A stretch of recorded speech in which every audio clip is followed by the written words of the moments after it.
Bonjour et bienvenue dans cette série. Alors aujourd'hui on va voir un petit peu comment on peut donner des ordres à notre ordi, autrement qu'avec la souris, bien entendu, et comment le programmer un petit peu. Alors on va pas faire vraiment de la grosse programmation, hein, ce sera de la programmation très basique, et encore vous verrez qu'il y a vraiment parfois pas vraiment besoin de faire de la programmation, ça dépend ce que vous voudrez automatiser sur le PC. Alors, avant toute chose, on va aller dans la ligne de commande.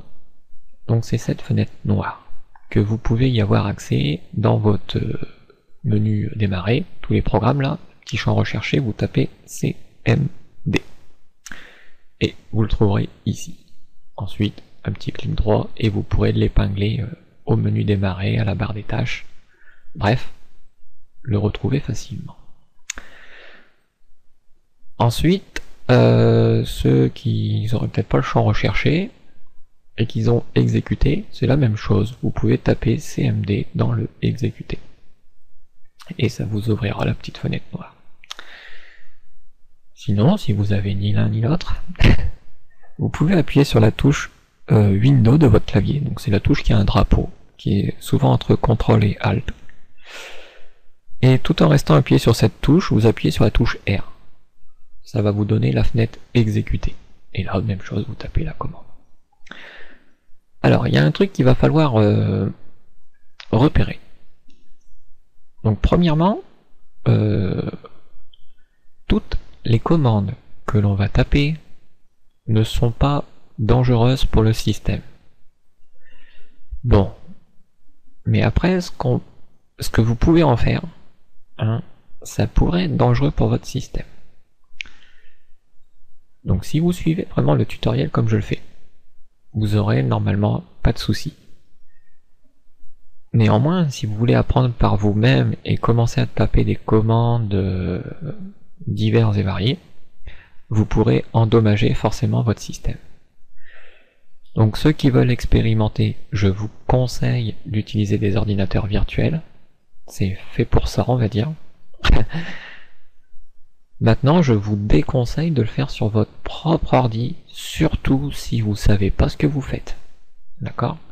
Si vous tapez des commandes parce que moi je tape des commandes et que vous répétez ce que je fais à l'identique, il n'y a pas de souci, mais si vous commencez à varier les commandes sans savoir ce que vous faites, c'est à vos risques et périls, je vous avertis. Ensuite, vous aurez peut-être un truc différent par rapport à moi. C'est-à-dire, si j'ouvre l'invite de commande, donc que j'ouvre celle-ci, donc je vais mettre la première fenêtre ici, que je vais dans le machin rechercher ici, et que je tape CMD, et que je clique directement dessus pour l'ouvrir, donc on a la deuxième juste en dessous, et si je fais dans exécuter CMD là, et que je lance, on a la troisième qui se met juste au-dessus. Mais pourquoi tu fais ça? Eh bah, vous allez voir. La toute première, quand j'ai cliqué sur mon bouton, je suis en mode administrateur comme c'est indiqué. La deuxième, quand j'étais dans le menu, je suis aussi en mode administrateur.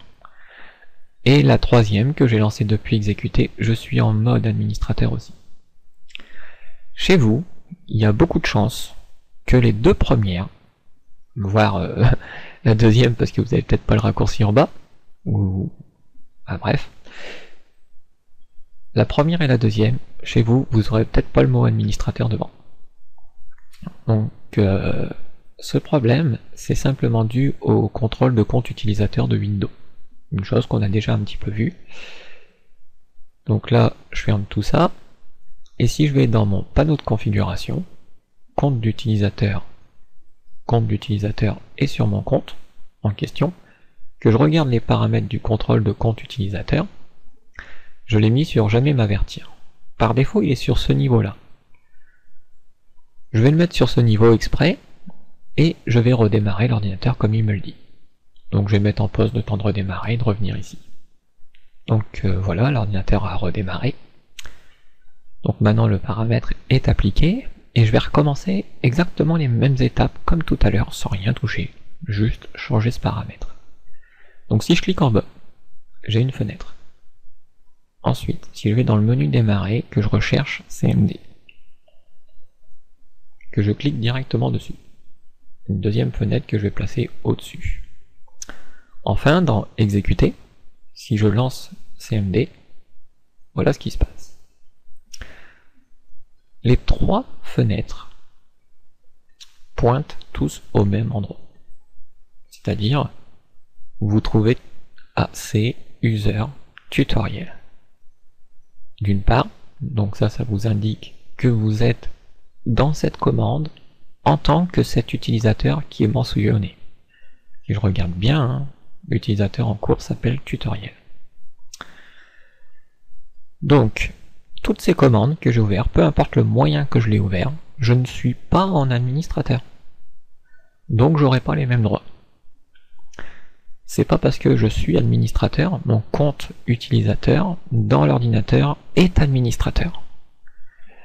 Mais la commande ne me verra pas en tant que telle. D'accord? D'autres termes, parfois ça peut bloquer. Donc si vous suivez le tutoriel et que d'un seul coup il y a des choses qui ne fonctionnent pas alors que vous faites exactement ce que je fais, rappelez-vous de ce que je viens de vous dire au début. C'est-à-dire, il va falloir désactiver le truc, ou, je vous donne une autre solution, la commande ici, si je clique normal, j'ai cette indication, commande prompt, tutoriel. Mais si je fais un clic droit, puis ici je refais un clic normal, j'ai exactement la même, donc ça m'avance pas grand chose. Donc si je fais un clic droit, et encore un clic droit, ici j'ai une option exécuter en tant qu'administrateur. Et là on a le truc qui s'appelle contrôle de compte utilisateur, qui nous demande notre autorisation. Si je dis oui, vous voyez ce qui se passe. Je suis en administrateur cette fois-ci, et je suis plus au même endroit. Je suis dans Windows System 32, là où se trouve le CMD en question. CMD c'est l'invite de commande. Donc ça c'est l'option en bas. Maintenant, l'option dans les programmes, bah, c'est la même chose qu'en bas en fait. Vous cliquez pas directement dessus, sinon vous serez dans le même endroit. Bon allez, je vais le faire. Il faudra juste que je retape, voilà. Donc première fenêtre, et deuxième, bah, on fait un clic droit, exécuter en tant qu'administrateur, et on dit oui. Et là, on voit la différence.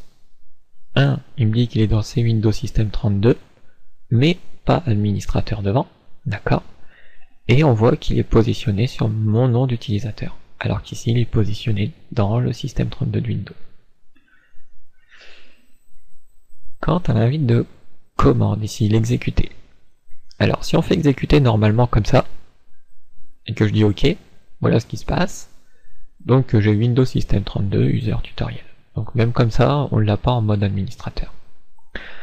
Si exécuter, je fais un clic droit, ça fait rien.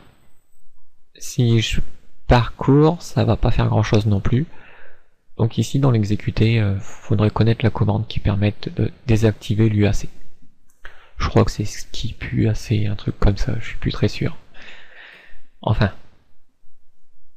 pour pas avoir tous ces problèmes, ou pas avoir à faire des clics droits et tout le machin, rappelez-vous que je suis dans un ordinateur virtuel. Donc dans cet ordinateur virtuel, je crains rien, puisque... Ah voilà quoi. Cet ordinateur il n'est pas toujours allumé, c'est pas celui que j'utilise, donc il n'y a aucune donnée personnelle, ni rien de tout ça quoi. Donc c'est pour ça que je désactive ce contrôle de compte utilisateur. Maintenant, sur votre PC réel, faites attention, d'accord? C'est pas conseillé de désactiver ça. Puisqu'il vous dit qu'il vous protège des programmes. Bon, bien entendu, le programme s'installe pas tout seul. Hein. En général, c'est vous qui cliquez pour installer le programme. L'ordinateur, il peut pas faire ça à votre place. Donc, j'arrête de parler, je redémarre et on commence. Donc voilà, l'ordinateur a redémarré. Et du coup, si je clique, j'ai bien ma commande administrateur. Voilà. Donc tout ce que je vais faire sera bien sûr en mode administrateur. Sinon le système il voudra pas tout bonnement. Bon. Alors, ce qui m'intéresserait, c'est de configurer un petit peu cette fenêtre. Donc là, elle est par défaut, sans aucun réglage prédéterminé. Comment je peux configurer ça?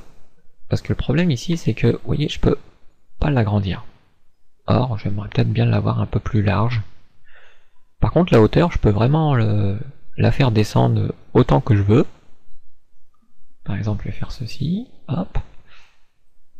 Vous voyez, donc là, je peux pas aller plus loin parce que c'est le bureau. Et j'ai un curseur qui me permet d'aller bien plus loin. Alors, on va passer dans les réglages de cette fenêtre maintenant.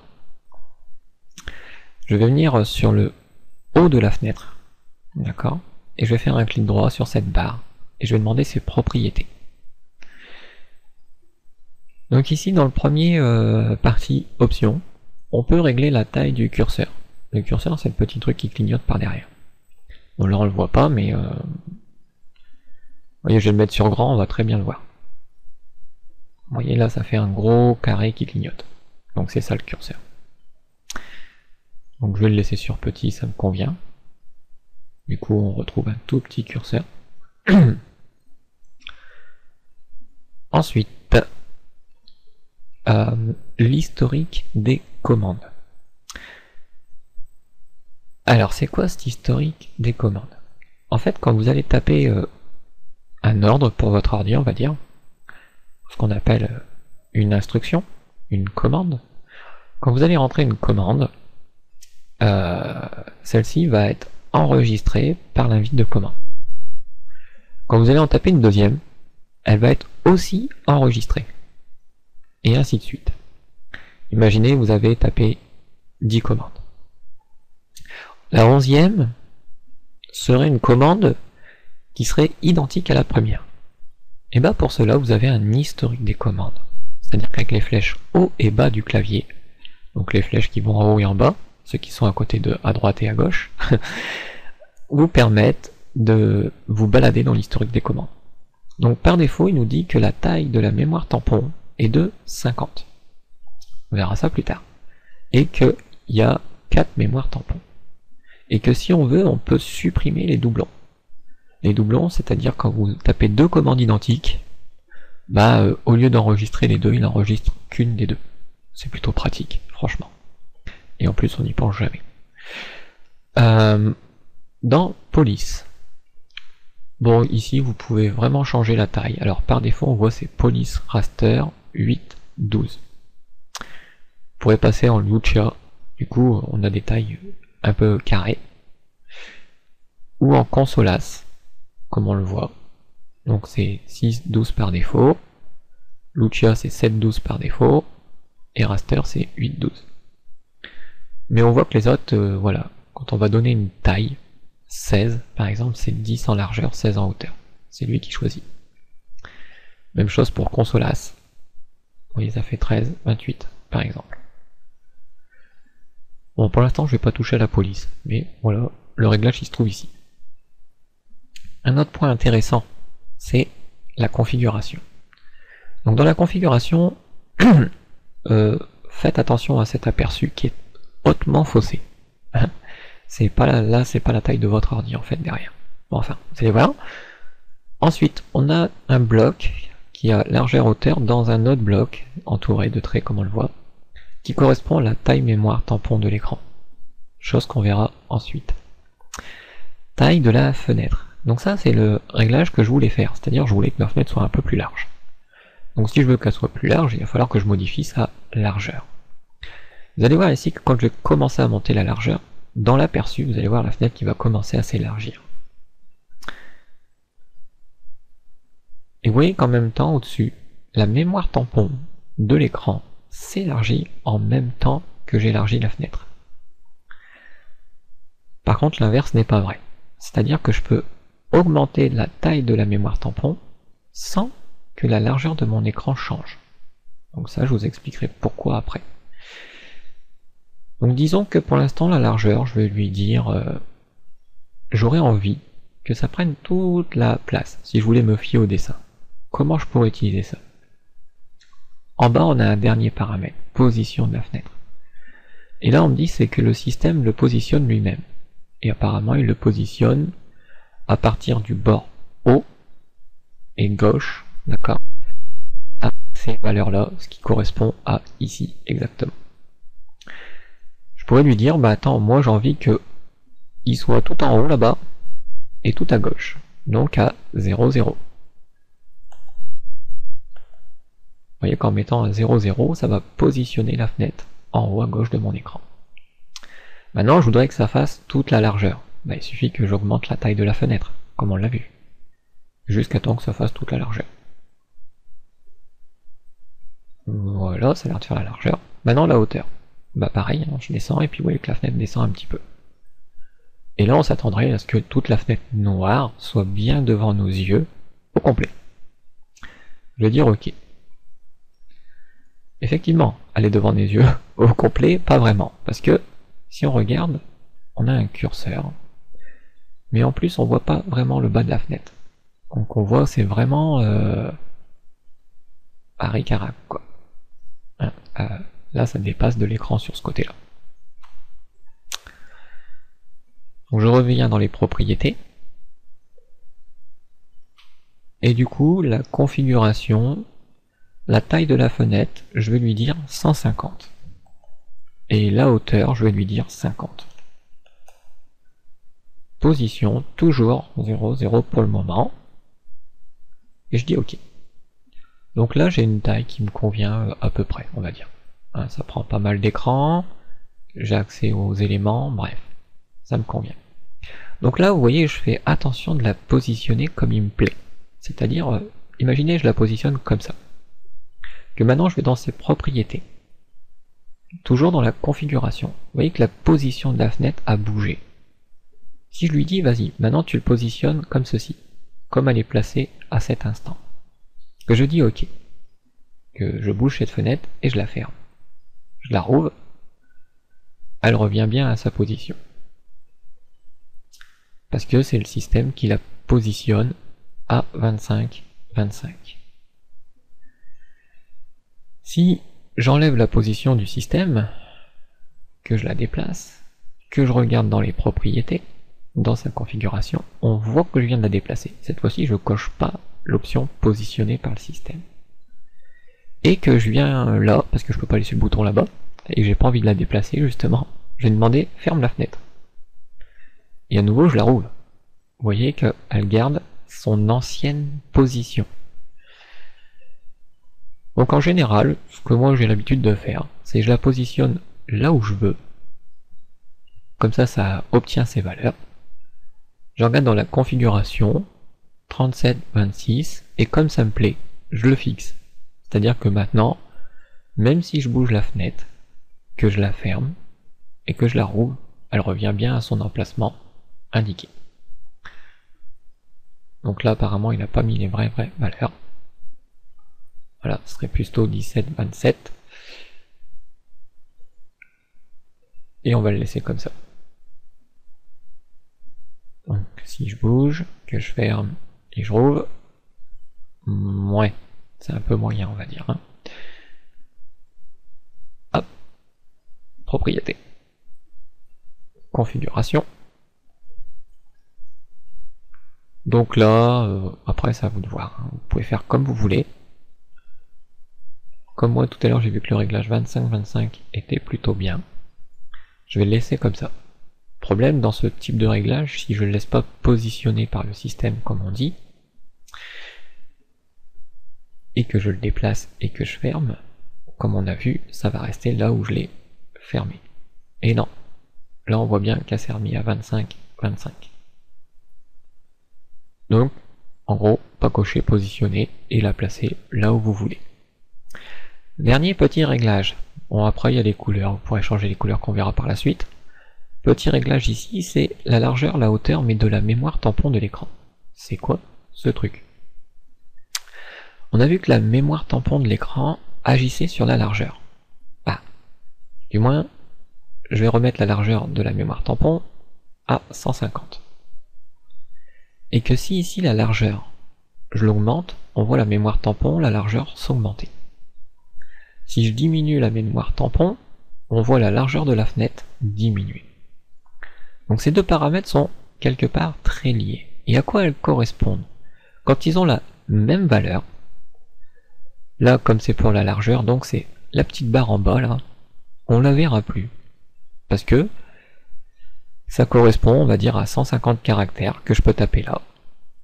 Et cette barre-là peut aller jusqu'à 150 caractères, pas au-delà. Parce que je l'ai placé la même largeur que la même largeur du nombre de caractères que je peux taper là-dedans. Si je valide, vous voyez bien que en bas, il n'y a plus la barre de défilement. Ça veut dire que quand j'arrive à la fin, ici, le texte revient tout seul à la ligne. Voilà. Donc ça c'est pratique, parce que souvent se balader sur le côté comme ça, c'est un petit peu embêtant dans la console. Par contre, ce qu'on aime bien, c'est se balader sur la verticale. Donc pour ça, on va regarder les propriétés. Toujours pareil. Ici, on voit que la hauteur de la fenêtre, c'est 48. Si je mettais la même hauteur, la mémoire tampon, 48, est-ce que ce paramètre est aussi lié que pour la largeur? Bah oui. Vous allez voir, si je descends, ça descend. Si je monte la mémoire tampon, ça ne monte pas la mémoire de l'écran. Par contre, si je monte la mémoire de l'écran, ça va monter la mémoire de la taille tampon. En d'autres termes, vos caractères sont toujours vus. Voilà pourquoi ça bouge en même temps. Donc ici, si je laissais par exemple, allez, 50-50 des deux côtés, que je dis OK, on voit qu'il n'y a plus de curseur. Le problème, c'est que si mon texte arrivait à dépasser, je pourrais pas remonter, parce que le curseur ne viendra jamais. D'accord? C'est pas comme sur internet quand la page est trop grande et que le curseur apparaît tout seul. Là, c'est différent. Je vais vous le démontrer en réduisant volontairement les tailles. Donc comme tout est lié à la mémoire tampon, il suffit que je diminue les tailles de la mémoire tampon pour que ça marche bien. Par exemple, ici, je vais dire 20, hauteur 10. Vous voyez que la taille de la fenêtre est adaptée. Ça me donne une toute petite fenêtre. Où là, je peux pas écrire grand chose. Bah là, il y a déjà pas mal de caractères écrits. Donc c'est pour ça qu'ici, je vais pouvoir en mettre 1, voire 2. Puis ça va passer à la ligne. Donc si j'écris, vous voyez que la fenêtre remonte, bah le texte remonte. Donc ici, je peux toujours taper le même nombre de caractères, mais vous voyez, je peux pas monter en haut, je peux pas aller sur le côté, mais de toute façon, sur le côté, on s'en fout un peu, puisque ça revient tout seul à la ligne, donc on n'a pas besoin d'aller sur le côté. Par contre, en haut et en bas, vous voyez, on a besoin d'y aller. Donc, dans les propriétés, configuration, lui, je le remets à 25, 25, pour mon cas, hein, vous adaptez. Ici, la mémoire tampon de l'écran. Donc là, on avait mis 150. Ici, il y avait 48, mais je vais arrondir à 50. Voilà. Donc ça, je remets à 150 pour la fenêtre et 50 pour la hauteur. Donc, comme on a dit, la largeur, pour pas avoir le curseur en bas, je vais mettre la même taille que la mémoire tampon. Par contre, la hauteur, on a besoin d'un curseur et d'aller assez loin en fait. Donc je vais lui mettre carrément 1000. Par défaut, c'est 300. Mais là, j'en rajoute beaucoup. Voilà, donc ça repositionne la fenêtre à peu près là où je la voulais. Donc là, je vais la remettre pour obtenir de nouvelles valeurs, puisque j'agrandis un petit peu, c'était 48. Donc là, il me dit 24, 4.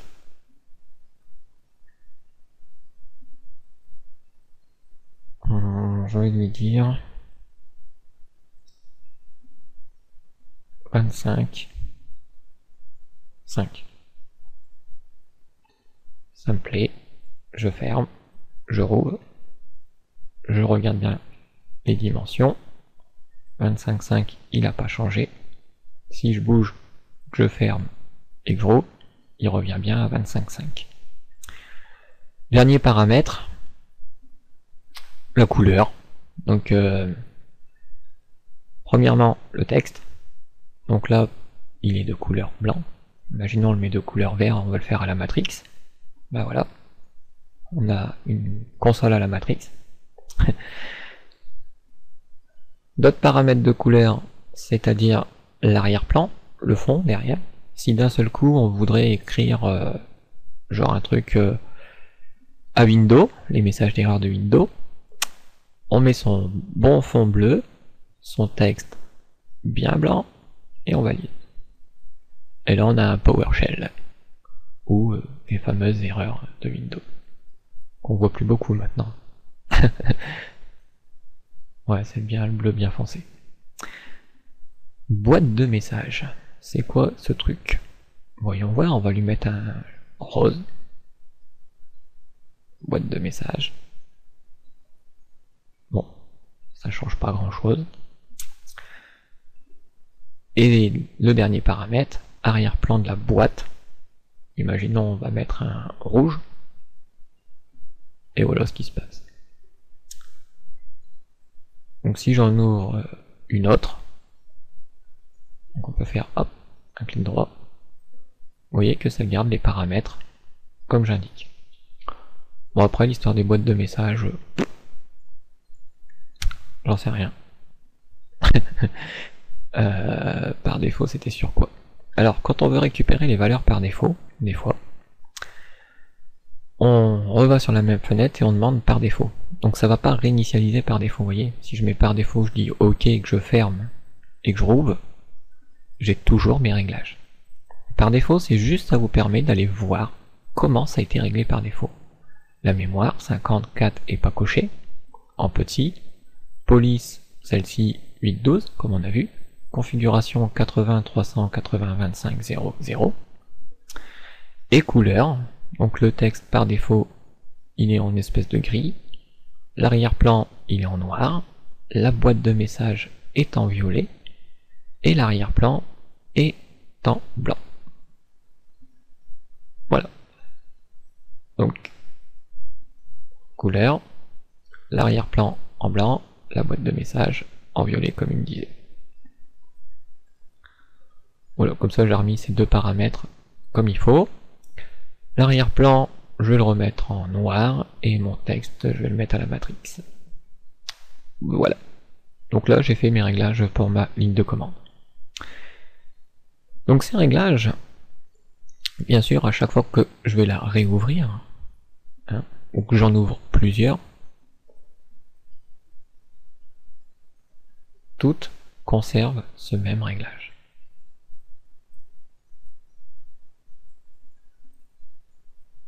Si je l'appelle d'ici, CMD, et que je le lance, on voit que lui n'a pas le même réglage. C'est pas qu'il est disparu, hein. Vous voyez, le réglage est toujours là en fait. C'est que chaque fenêtre va se régler un petit peu à sa sauce. C'est-à-dire que même ici exécuté, hop, il a son propre réglage. Donc on voit que c'est le même. Il est un petit peu au même endroit, on dirait, comparé à celui-là. Où là il me dit commande prompt, mais il me dit pas où il se trouve. Il est bien dans l'user tutoriel. Donc on voit que c'est pas tout à fait les deux mêmes. Comment régler celle-là? Bon, il suffit d'en régler une des deux. Hein.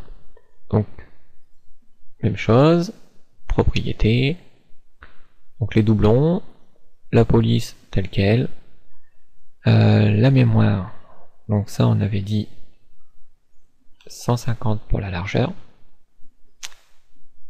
la taille de la fenêtre 150, la hauteur 50, et la hauteur de la mémoire tampon 1000. Ici j'avais mis 25,5. Et couleur, alors je vais faire exprès de les changer. Donc texte, je vais le mettre en bleu, et l'arrière-plan, lui, je vais le mettre en blanc. Voilà. Donc on voit une autre console, d'accord, celle qui est du système 32 et qui a ses réglages et qui est à peu près réglée comme l'autre. Je la ferme, donc j'ai deux consoles différentes. Celle-ci, quand je clique ici, et quand j'appelle l'autre, peu importe que si je l'appelle d'ici, on voit bien que c'est la blanche, ou si je l'appelle d'exécuter, c'est la blanche. Parce que c'est les deux mêmes. Donc voilà, un petit peu pour ce qui est l'histoire des réglages.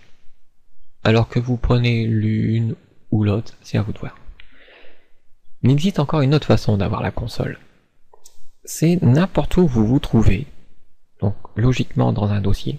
Il faut savoir que ce que vous voyez, le bureau, est un dossier. Il faut penser que vous voyez un dossier. Je vais ouvrir n'importe quel dossier, celui du bureau, tiens, par exemple. Donc là c'est un raccourci vers le bureau, mais si je vais dans tutoriel, parce que mon bureau il contient pas ces éléments là, on est bien d'accord. Tutoriel, il a un dossier qui s'appelle bureau. Et ce dossier me dit qu'il est vide.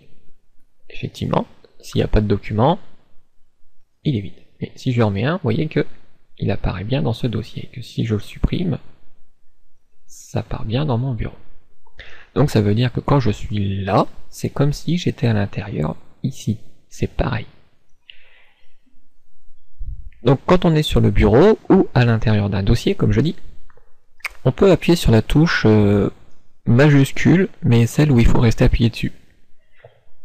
Typiquement celle qui se trouve en dessous de verrouillage majuscule, ou en dessous de la touche entrée. Donc vous appuyez dessus, vous restez appuyé, puis vous faites un clic droit avec la souris. Et vous verrez cette option, ouvrir une fenêtre de commande ici. Sinon, hein, si vous le faites, vous ne le verrez pas. Si vous vous êtes trompé, vous ne verrez pas cette option. Vous voyez, c'est sous capture. Bah là, il n'y est pas. Si j'appuie sur la commande, bah, majuscule enfoncée et que je clique, j'ai bien sous capture, ouvrez une fenêtre de commande ici. Capture, bien sûr, vous l'avez que si vous avez fait des réglages. Et on voit, quand j'appelle celle que je demande, c'est la blanche. Bon. Moi, ce qui m'intéresse, c'est qu'elles aient toutes la même couleur. Donc je vais le régler. Je peux le régler de n'importe où, hein, au fond. Donc je vais lui dire l'arrière-plan noir et le texte en vert. Voilà. Ce qui est utile de les différencier dans les couleurs, c'est si vous avez l'UAC d'activer. D'accord? Le truc de contrôle de compte utilisateur. Dans ces cas-là, mettez celle de l'utilisateur d'une couleur et celle quand vous êtes en administrateur d'une autre couleur. Comme ça vous indique clairement où vous en êtes, quoi. D'accord? Donc là, son réglage, hop, il est fait. Si maintenant je la rappelle, hop, j'ai la même que les autres. Hein, c'est-à-dire que tous maintenant sont pareils, hein, ils sont tous noirs. Une différence près, c'est que là il rajoute une ligne par rapport à ici. Mais peu importe. Le tout, c'est que vous ayez les mêmes réglages. Donc qu'est-ce qu'on fait là-dedans en fait? Alors là-dedans, il y a une commande qu'il faut connaître. La principale, elle s'appelle help. Help pour de l'aide. Donc quand je tape help, bon bien sûr il se passe rien. Pour qu'il se passe quelque chose, il faut appuyer sur entrée. Et là, toute une liste défile. Heureusement qu'on a la mémoire tampon assez large, qu'on peut remonter. Donc ici, vous voyez, il me dit suivi de la commande, assoc, attrib, break, bcid, cal, cd, chcp, chdir. Bref, je vais pas tous vous les dire. Et à côté, on a une petite description de c'est quoi ce truc. Par exemple, CLS me dit efface l'écran. Ah, intéressant. Donc je vais taper CLS. Puis comme toujours, on valide par entrée, je le répéterai pas à chaque fois. Donc, effectivement, ça a effacé l'écran. Donc ça n'a pas effacé l'écran derrière et tout mon ordi, non. Ça a effacé que ce qu'il y avait là-dedans, tout simplement. Mais est-ce que j'ai tout perdu? Non. Tout est resté dedans. C'est juste que ça a vidé ce que vous avez devant vous, quoi. Vous vous rappelez de l'historique des commandes? Et bah avec les flèches du clavier, haut et bas, je peux retrouver la dernière commande CLS, mais si je continue à remonter encore, help. Et après, je peux redescendre ou monter comme je veux avec les touches haut et bas. Donc si je voudrais à nouveau l'aide, je pourrais refaire help. Et vous voyez que tout revient. Si je veux effacer, je demande CLS et j'efface. Bon. Si, parce que là, vous voyez que l'aide, c'est beau, mais il faudrait toujours être devant. Logiquement, souvent, ce qu'on aime bien, c'est que, bon, vous verrez que à la fin, vous ferez autrement, mais dans un premier temps, au début, on aimerait bien avoir tout ceci là dans un fichier. Vous voyez qu'on peut avoir le fichier ouvrir à côté, puis après, on a ça, puis là-dedans, on fait ce qu'on veut par rapport à ce qui est dit dans le fichier. Alors il existe une façon de faire, et qui est un petit peu... qui va fonctionner pour tout sur Windows. On va apprendre à utiliser une nouvelle chose. Par exemple, quand je tape help, donc je pourrais redemander help, à chaque fois je lui dis rien. Là je vais utiliser un espace et ce signe, qui est supérieur-inférieur. Alors voyez ici ce signe, comme si qui disait, tu prends ce qu'il y a dans la partie gauche, et tu me le mets dans la partie droite. Alors, help, comme ceci, va pas faire grand chose. On va me dire que la syntaxe de la commande n'est pas correcte. En fait, ici il faut préciser vers quoi on va renvoyer tout ce qu'il y avait dans help. Rappelez-vous que help affiche dans la console. D'accord? C'est ce qu'on appelle la sortie standard. Souvent. Tout le temps même. On appelle ça comme ça. Donc, cette sortie standard, sans rien préciser, comme je vous dis, help le sort dans la sortie qui est standard, c'est-à-dire la ligne de commande. Mais nous, on voudrait que cette sortie de help aille ailleurs, avec ce petit élément. Alors ici, pareil, il y a le chemin derrière. Alors si j'enlève ce qu'il y a devant help, le chemin ici. Donc le chemin, il me dit que je suis dans l'user tutoriel. C'est bien, mais j'aimerais bien que ça soit sur le bureau. Alors pour que ce soit sur le bureau, ce que je vais faire, c'est que je vais fermer cette fenêtre. Au lieu de cliquer ici, et de l'ouvrir dans ces user tutoriel, je vais plutôt utiliser la technique qui est la touche majuscule enfoncée, clic droit sur mon bureau, ouvrir une fenêtre de commande ici. Ainsi, je suis dans C user tutoriel desktop. Faut traduire tout ça en français. C'est dossier utilisateur, l'utilisateur qui s'appelle tutoriel, desktop dans le dossier du bureau. Voilà. Donc ça, je le mets là-dedans. Alors ici, temporairement, je vais réduire un petit peu. Donc vous voyez le fait qu'on a mis à la mémoire tampon, qu'on l'a bien réglé, on a les ascenseurs automatiques. Et le but, toujours avec mes flèches, si je mets des flèches ici, vous avez vu, le fait que j'ai fermé la ligne de commande, le terminal, les commandes, il les a pas gardées. En fait, on peut se balader dans l'historique tant que cette fenêtre reste ouverte. Sinon, vous perdez votre historique, donc vous êtes obligé de tout retaper. Donc ici, je vais retaper le help. Et on a dit que on ne veut pas le sortir là-dedans. Donc je vais utiliser ce signe en disant tu me prends ce qu'il y a dans help et tu me l'envoies. Tu vas me l'envoyer où? Dans un fichier qui va s'appeler head.txt.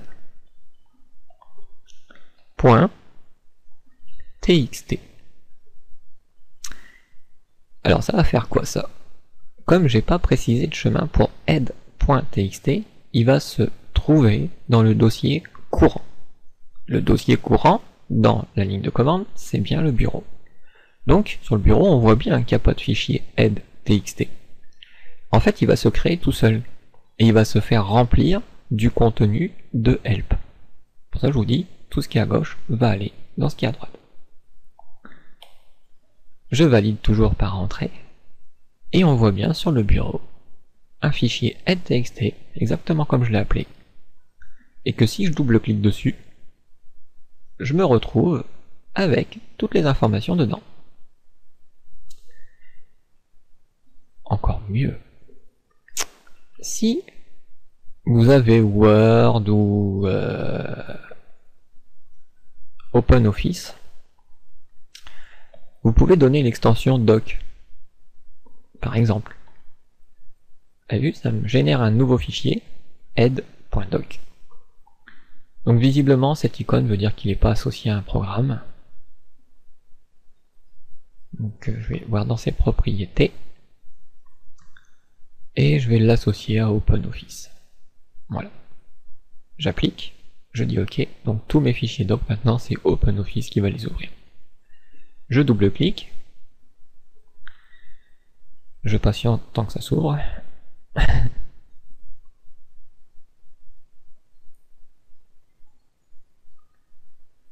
Je lui dis OK. Et voilà. Je me retrouve avec un document bien moins formaté, hein, parce que les tabulations, les et tout, vous avez vu, ils sont pas là. Ils sont pas là, c'est parce que je l'ai ouvert par défaut le truc. Je redouble-clique, il se recharge. Et ici, si je lui dis, donc le jeu de caractères, c'est quoi? Bah, c'était un petit peu du DOS, quoi. Donc je sais pas si on va le trouver là-dedans. Donc on peut tenter Unicode. On va lui dire OK.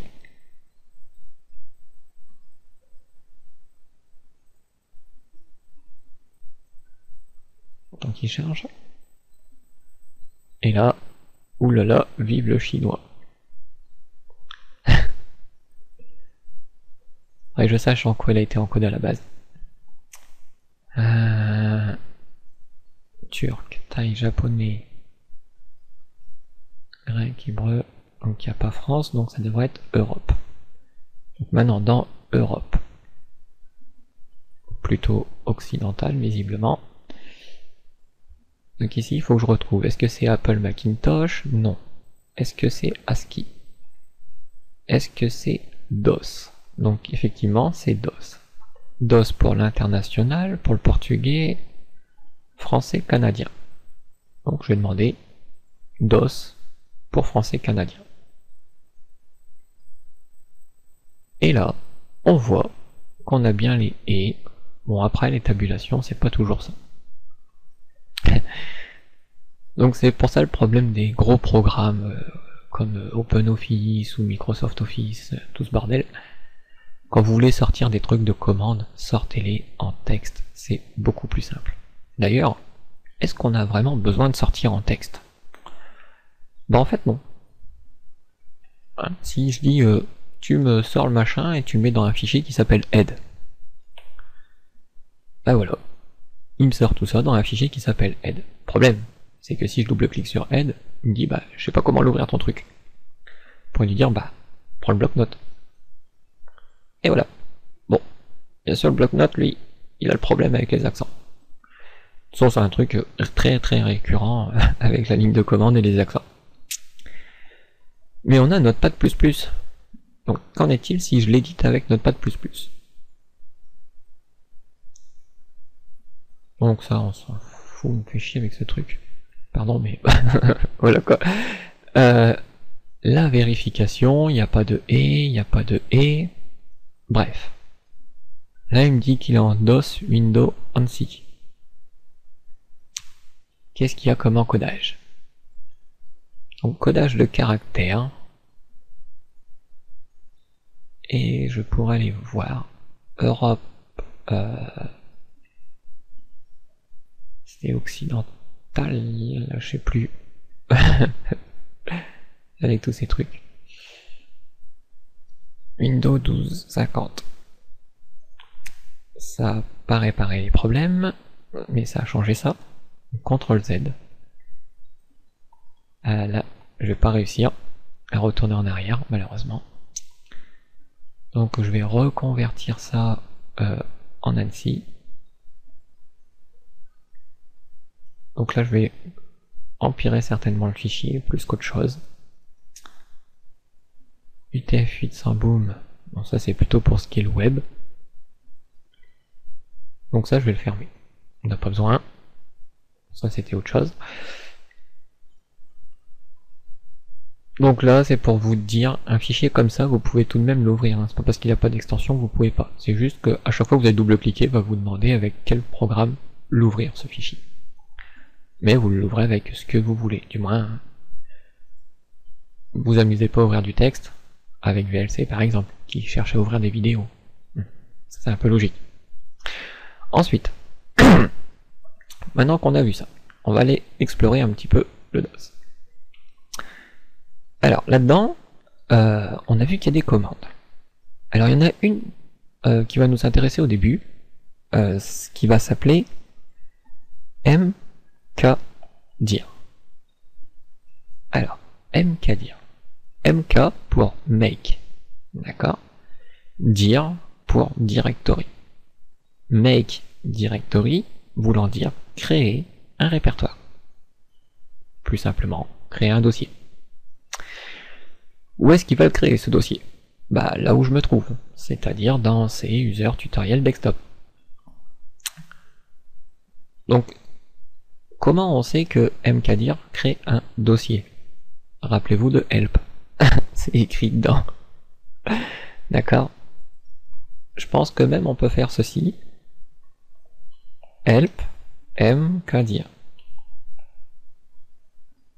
Et là, on a une aide sur la commande mkdir. Donc c'est pas exactement la même aide que tout à l'heure. Parce que si je fais help et que dedans je cherche mkdir, donc c'est rangé par ordre alphabétique hein, déjà, ça dit crée un répertoire. Et on voit un autre truc, md, créer un répertoire. Pourquoi md? Bah m, make, d, directory. Hein, c'est juste un raccourci par rapport à mkdir. Donc pour avoir l'aide sur une commande, donc une des commandes principales comme on voit là, comme mkdir, ben on peut lui dire help mkdir. Et du coup on retrouve ce qu'on a vu il y a 2 secondes. Mais on aurait pu dire aussi help md, puisque visiblement c'est la même chose. Et effectivement, si on regarde l'help sur md et ce qu'il nous dit dedans, et l'aide sur mkdir, hop, ce qu'il nous dit dedans, c'est exactement la même chose. C'est vous qui voyez comment vous les tapez. Mais il y a plus court. Par exemple, mkdir. Donc je connais la commande et je veux de l'aide. Donc pour de l'aide, il faut taper le mot help, si c'est long. Et mkdir, c'est long aussi, puisqu'on peut taper md. Et ben je peux avoir le même résultat qu'au-dessus en disant md espace slash point d'interrogation. Je valide et on voit qu'on a exactement le même résultat qu'au-dessus. Donc quand on veut de l'aide sur une commande, c'est soit vous tapez help devant le nom de la commande, mais que vous écrivez help en entier, ou soit vous tapez la commande, puis vous mettez slash point d'interrogation à la fin. Ça veut dire help, en quelque sorte, mais pas devant, après. Donc vous pouvez pas taper md espace help, ça marche pas. Ou taper slash point d'interrogation espace md, ça marche pas. Il faut taper comme je vous l'ai fait voir. Donc, ici, on nous dit, si on lit un petit peu, donc on va faire un peu le ménage, cls, et puis on va taper le raccourci, hein, md, et vous voyez, quand on fait une petite erreur, il dit que la commande il la connaît pas. Donc, créer un répertoire. D'accord? Ensuite, mkdir, lecteur chemin. Donc ça, il faut comprendre ce truc bizarre. On va le voir au fur et à mesure. Hein. Ou md, lecteur chemin. Donc il nous dit que voilà, tu as tapé md, mais il existe aussi mkdir. De la même façon. Si les extensions de commande sont activées, mkdir est modifié comme suit. Alors les extensions sur les trucs de commande, on verra plus tard. mkdir crée tout répertoire intermédiaire dans le chemin, si nécessaire. Par exemple, supposez que /a n'existe pas. Alors, mkdir /a/b/c/d est équivalent à mkdir /a, chdir /a, mkdir b, chdir b, mkdir c, chdir c, mkdir d. Là vous allez me dire, j'ai rien compris. Et ben en fait, ici, il vous explique que mkdir va créer les dossiers manquants. Donc déjà on va faire simple. Premièrement on va taper md1 ou mkdir, c'est pareil. md, et dans md, je vais me créer un dossier A. le A, le dossier MD, va être créé sur le bureau. Je patiente, et voilà, sur le bureau, j'ai un dossier A. Je l'efface. Si j'écris ce qu'il a écrit là-haut, mkdir /A, mkdir, anti-slash plutôt, A. Je patiente, et là, bah on voit rien. D'accord? Sur le bureau, rien n'est apparu. Si on regarde, pas dans personnaliser, quoique, outils, options des dossiers, les trucs qui sont cachés, ils sont bien affichés, les extensions sont bien affichées, donc ça c'est bon.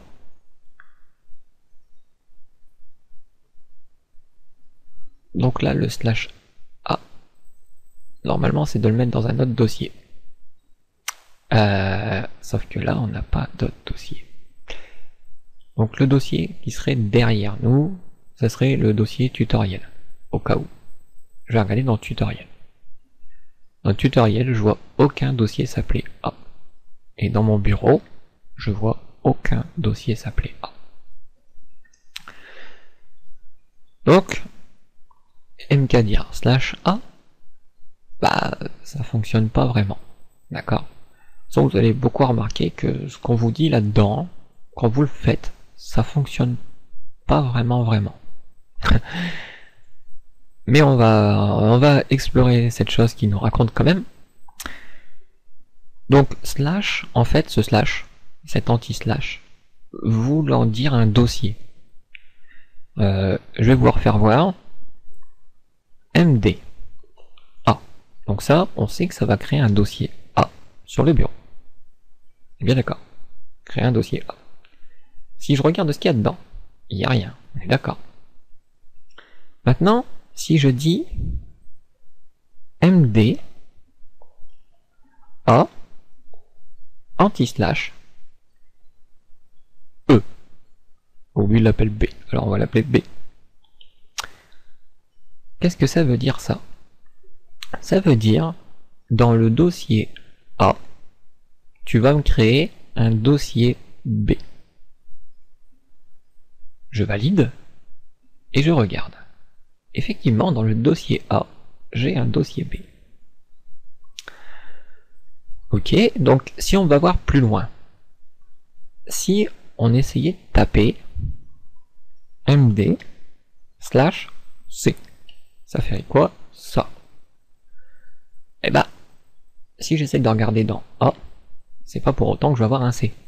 Et C, je pourrais le chercher où je veux, je le trouverai pas parce que c'est comme quand j'avais écrit mkdir /A. D'accord? Comme il fait là-haut.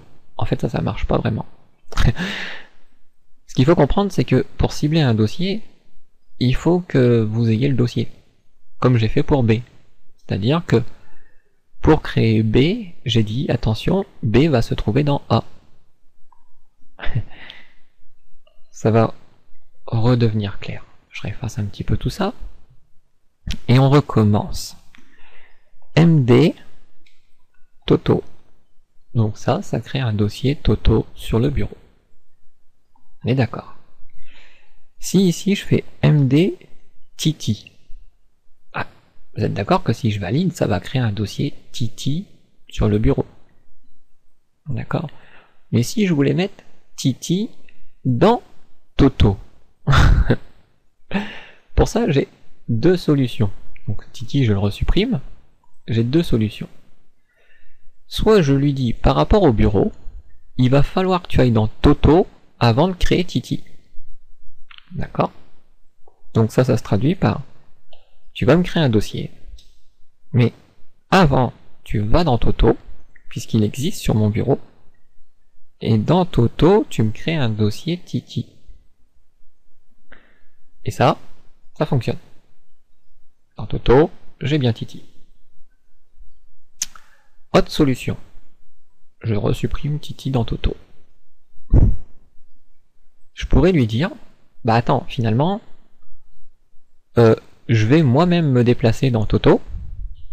Donc comment on se déplace? C'est la commande CD. C, change des directory. Directory, répertoire, répertoire, dossier, d'accord? Change, changer, donc changer de dossier. Donc ici, je vais faire CD Toto. Vous allez bien vérifier ce qui va se passer à côté de C user tutoriel desktop. Je valide. Et on voit que Toto est passé après desktop. Ces slash représentent des dossiers. Hein. On est bien d'accord. Si je vais dans l'ordinateur, hein, tous ces trucs-là existent vraiment. C, c'est le disque dur qui s'appelle C2. GC, GS. Là, il me parle de C. Dans C, j'ai un dossier utilisateur. D'ailleurs, au passage, on voit notre A et notre C. Donc ce A et ce C viennent, comme vous allez voir plus tard, depuis le slash qu'on a tapé. Voilà. En fait, le slash représente C, tout bonnement. Mais pas toujours. Bah, enfin, vous allez comprendre. Donc ici, user. User, c'est utilisateur. Alors ici, c'est vrai que c'est écrit utilisateur. Mais si on clique sur la barre blanche là-haut, vous allez voir ce qui va se passer. Je vais bien dans le dossier utilisateur. En haut, il me dit bien en français, ordinateur, système, utilisateur. Mais si je clique sur la barre blanche, utilisateur, dans le DOS, dans la commande noire, c'est vu comme ceci. C'est users. D'accord?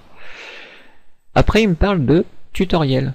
Donc on voit qu'à chaque fois qu'il parle d'un slash, c'est comme si je devais aller dans tutoriel, cliquer sur le dossier.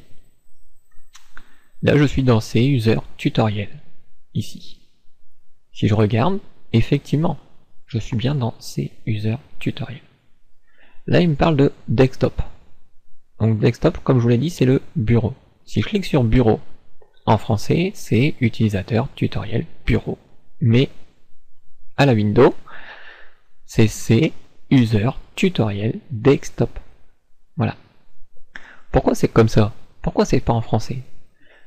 Bah, si Windows devait faire des lignes de commande pour chacune des langues, je le plains le pauvre. Donc, en fait, la ligne de commande, le fond, le cœur du système, est anglais, pur et dur. Par contre, l'interface, ce que vous voyez, les éléments comment c'est écrit, ça c'est traduit. Mais pas quand vous parlez au système. D'accord? Bon. Ce qui s'est passé ici, c'est que maintenant je suis plus dans desktop. Mais je suis bien dans Toto. C'est comme si que j'étais là, finalement. D'accord? Si on regarde le chemin, comme je vous l'ai dit, où est-ce que c'est? C'est user, tutoriel, desktop, Toto. Donc maintenant que je suis rentré dans Toto, si je veux créer Titi dans Toto, je suis dans Toto, donc j'ai juste à créer Titi. Comment je crée? MD Titi. Directement, puisque je suis dans Toto. D'accord? Donc si on regarde dans Toto, on voit bien un Titi de créer. Voyons un petit peu plus loin. Alors l'histoire du slash, c'est ce qu'il expliquait en fait. Le slash représente le C2. Dans mon cas, parce que là je suis sur C. N'oubliez pas, j'ai deux lettres. Je pourrais aussi être sur S. Et si j'étais sur S, dans ce cas-là, le slash correspondrait au S. Vous allez voir. Je vais dans l'ordinateur et je me positionne dans C, premièrement. Et ça, on va le laisser à côté, puis on va voir ce qui va se passer au fur et à mesure. Donc comme je tape pas des grosses lignes, je vais réduire un petit peu la fenêtre. Et ici, je vais refaire comme tout à l'heure. Donc, MD, slash A, d'accord? Slash A, vous allez voir que ça va créer un dossier A dans C. Donc le slash correspondrait à C, slash, ce qu'il y a devant user en fait. Mais si je me trouvais dans S, comment je fais déjà pour ici changer à S? Parce que mon autre lettre ici c'est S. D'accord? Si j'aurais voulu créer le A dans S. Premièrement, je dois aller sur S. Donc je dis S. Puis je valide par entrée. Et là, hop, je suis dans S. Si je voulais changer de répertoire, comme j'ai fait, par exemple j'ai envie de me rendre dans serveur. Donc je vais faire CD. Je vais taper le S en majuscule de serveur. D'accord? Et comme c'est le seul S de tous mes dossiers, je vais utiliser la complétion automatique. C'est-à-dire que c'est lui qui va écrire le dossier pour moi. Je m'explique. Je tape le S tout simplement et j'appuie sur la touche de tabulation. Celle qui se trouve généralement au-dessus de verrouillage majuscule en dessous de machin carré. Et deux flèches en sens opposé. Vous voyez que quand j'appuie sur cette touche, il m'écrit serveur au complet. Alors là on peut se dire c'est pratique. Mais là on a un autre exemple. Website Workplace.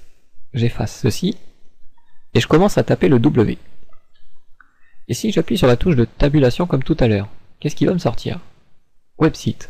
Mais si c'était pas Website que je voulais, c'était Workspace, et bah ici, je continue à appuyer sur la touche de tabulation. Et ainsi, je vais passer tout seul au suivant. Et vous voyez que quand j'appuie toujours sur tabulation, bah il me dit en fait, t'as que Workspace, que Website. C'est toi qui décides. Si j'avais mis un W minuscule, et que j'utilise la touche de tabulation, on voit qu'il est pas bête et qu'il reconnaît. D'accord? Donc pour aller dans serveur, je pourrais taper S, tabulation, puis je valide. Et du coup, je me retrouve dans S2.serveur. C'est comme si je me retrouvais ici. Donc ce qui serait bien, c'est pour pas chercher après. Je vais créer un dossier dans S. Donc pour ça, il faudrait que je retourne en arrière, puisque je suis rentré dans serveur. Comment on retourne en arrière? Et bah, pour vous le faire voir un petit peu, on va taper une autre commande, qui s'appelle dir. Dir pour dis-moi ce qu'il y a là. Voilà. Donc en gros, il me dit, bon bah, dans S-serveur, tu as alias, app, quelques éléments, et chacun des éléments, si c'est marqué rep ici, ça veut dire que lang est un dossier, alias ou apps est un dossier. Par contre, barre image BPM, c'est un fichier. De toute façon, les fichiers, on les voit avec les extensions aussi, d'accord? Mais ce qui est intéressant, c'est là-haut, les deux premiers éléments qu'il me dit. Alors là, ça peut paraître pas clair.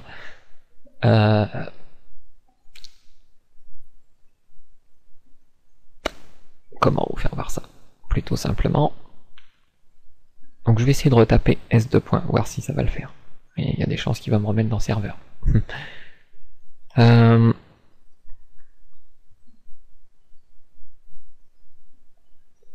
Bon. On va voir c'est quoi ce point et ce point. Tout bonnement. Alors ce point, il me dit c'est un répertoire le point. Et le point c'est un répertoire. C'est pas parce qu'il y a quelque chose de caché qui s'appellerait point ou point, en fait. Non. Ce point-là représente ce dossier-là, S serveur.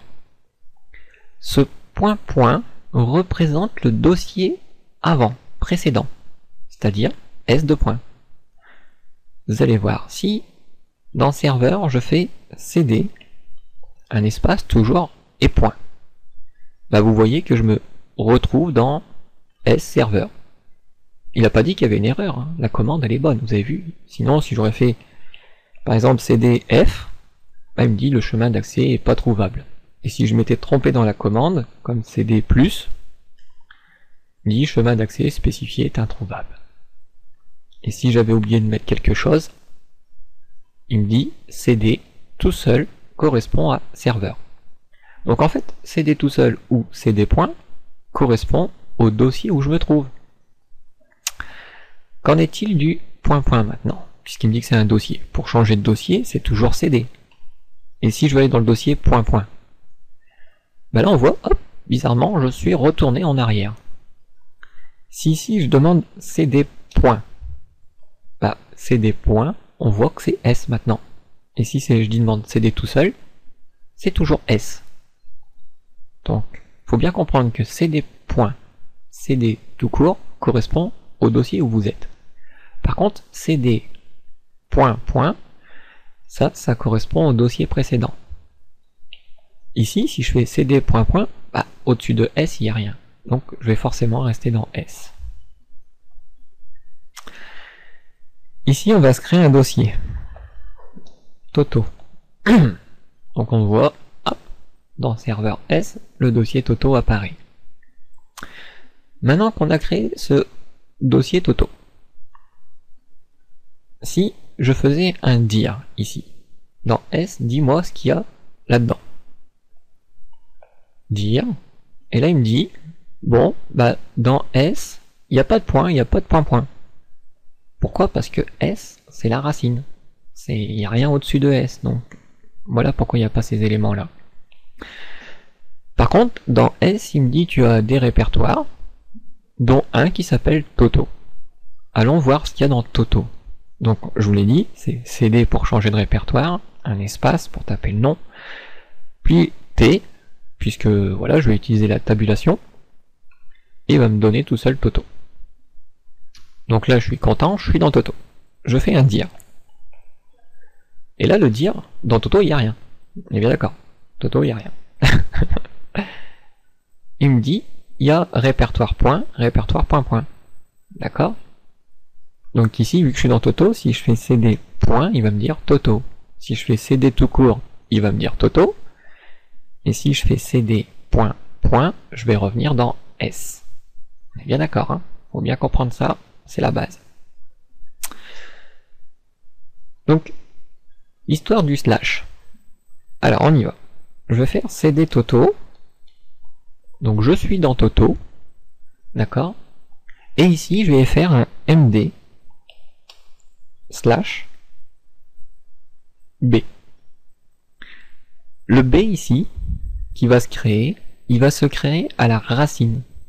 Racine qui, dans ce cas-là, correspond plus à C2 points, mais à S2 points. En d'autres termes, le B, dossier B va pas être dans Toto. Ok, je suis dans Toto. Mais là, il va pas être créé dans Toto, il va être créé ici, comme tout à l'heure avec le dossier A. Et on voit bien un dossier B se créer. D'accord? On resupprime ce dossier B. Et maintenant, Toto, je le supprime. Donc pourquoi il veut pas que je le supprime? Bah en fait, c'est parce que derrière, dans la ligne de commande, je l'utilise.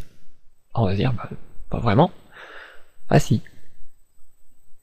Cette action ne peut pas être réalisée, car le dossier ou l'un des fichiers est ouvert dans un autre programme. Fermer le dossier ou le fichier et réessayer. Il me dit bien de fermer le dossier ou le fichier. Bon, c'est un dossier. Et je l'ai pas ouvert, je suis pas dedans.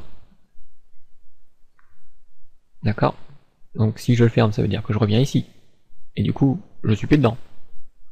Non, en fait, ce qui l'emmerde, c'est ça. C'est ici. Puisque ici, je suis dedans. Je l'ai ouvert. Quand je fais des CD, c'est comme si je faisais des clics avec ma souris. C'est pareil. Donc ici, il va falloir que je fasse CD ... pour sortir du dossier. D'accord? Du coup, je suis plus dans Toto. Et comme je suis plus dans Toto, bah ici, si je recommence, hop, il disparaît. Ça ne le dérange plus. Donc ça fonctionne aussi avec les sous-dossiers. D'ailleurs, on va utiliser ce qu'il avait fait tout à l'heure. MD help. Donc je demande de l'aide sur la commande MD ou mkdir. Et là, si on reprend son exemple maintenant, qu'on a vu un petit peu comment ça se passe. mkdir /a/b/c/d. Je vais le faire, mais je vais le faire dans S, parce qu'il y a moins d'éléments. Donc je vais faire MD ou mkdir, hein. Rappelez-vous, on peut taper l'un ou l'autre. /a /b /c /d. Donc je fais tout comme lui. Et que je valide. Donc on voit ici, dans S, le A. Et on se dirait, bah ouais, mais il est où le B, le C, le D, si à chaque fois slash correspond à S2 points comme tu nous l'expliques. Le premier slash correspond à ça. Mais les autres, rappelez-vous, qui correspondent à des dossiers. En d'autres termes, qu'est-ce qu'il a fait là? Bah il a fait un mkdir /a, comme il dit. MD, comme on l'a vu. D'accord? MD /a crée un dossier A à la racine de là où on se trouve. Ensuite, chdir. Donc chdir, c'est une commande comme mkdir. Il y a un raccourci qui s'appelle C D. D'accord? MDCD. Donc CD slash A, ça veut dire depuis la racine, va dans le dossier A. D'accord? Typiquement, ça veut dire clique là. Va dans le dossier A, depuis la racine. Puisque si je suis ici, je peux pas cliquer dans A, il n'existe pas. D'accord? Mais il existe depuis la racine. Ensuite, ça correspond à, il dit, faire ça, ça correspond à faire ce qu'il fait là. Donc, md slash A, crée un dossier A à la racine, puis va dans ce dossier A, donc cd A, puis dans ce dossier A, crée un dossier B, mdb, ok, puis une fois qu'il est créé, va dans B, ok, puis une fois que tu es dans B, tu vas me créer C, c'est ce qu'il fait, et tu vas aller dans C, et une fois que tu es dans C, tu me crées D. Voilà. Donc, on voit en fait que ce charabia, en fait, fonctionne plutôt bien. C'est juste qu'il faut comprendre comment ça fonctionne. Et beaucoup dans le DOS, c'est comme ça. Donc, je vous avais expliqué un petit peu changer de répertoire, et on va comprendre ce fameux slash. Donc, imaginez, je veux repartir dans, par exemple, website. Donc je peux y aller parce que je suis dans S et qu'un dossier website existe. Qu'est-ce qui se passe quand je tape CD et le slash, tout court, l'anti-slash? Bah on voit qu'en fait l'anti-slash me ramène à la racine. Attention, c'est pas un retour arrière. Hein. Regardez bien. Ici je vais me créer un dossier A. Dans A, je vais me créer un B. D'ailleurs je vais refaire ce qu'il a fait. Donc très simple. Je supprime, et puis j'utilise les flèches haut et bas, et je retrouve la commande qui me crée A, B, C, D. Voilà. Donc j'ai bien A, B, C et D. Et ce que je vais faire, je vais aller me retrouver dans D. Donc comment je peux faire pour aller dans D? Je pourrais faire ça. De S, tu fais CD et tu vas dans A. Du coup, je suis dans SA. Puis CD, tu vas dans B. Puisque dans A, il y a bien B.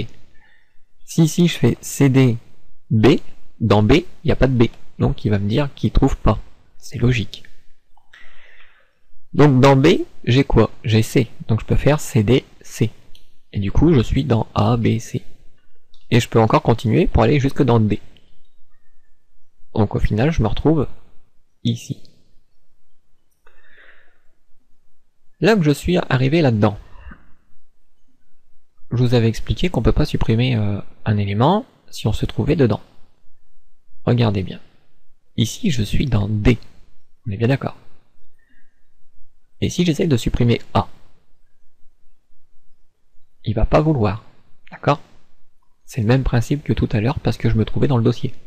Certes, ici c'est A que je supprime, pourtant je suis dans D. Oui, mais pour arriver dans D, j'ai dû passer par A.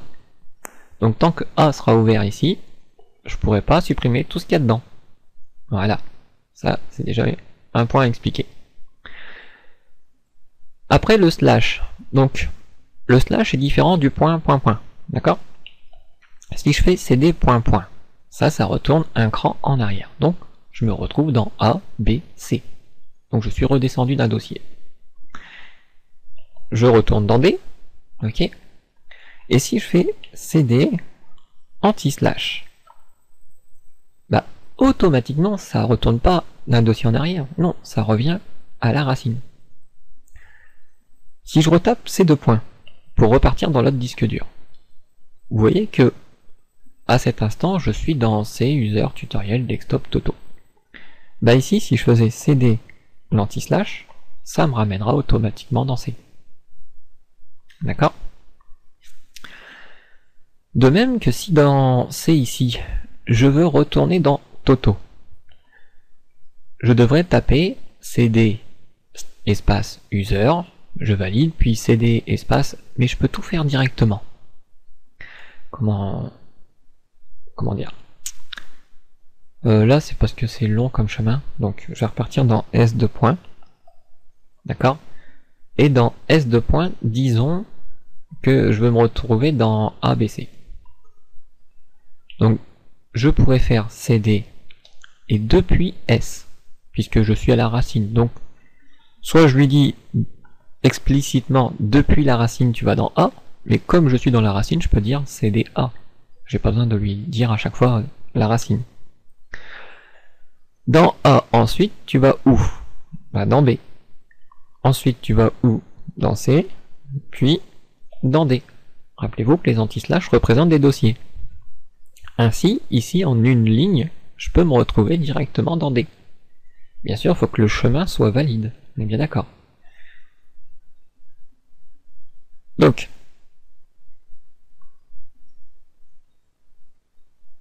je vais refaire un CD anti-slash pour revenir au début. Si on regarde la commande qu'on avait tapée un moment, qui était celle qui va créer tous les dossiers. md/a/b/c/d. Donc je vais pas la retaper celle-ci parce que tout simplement ça va me créer les dossiers.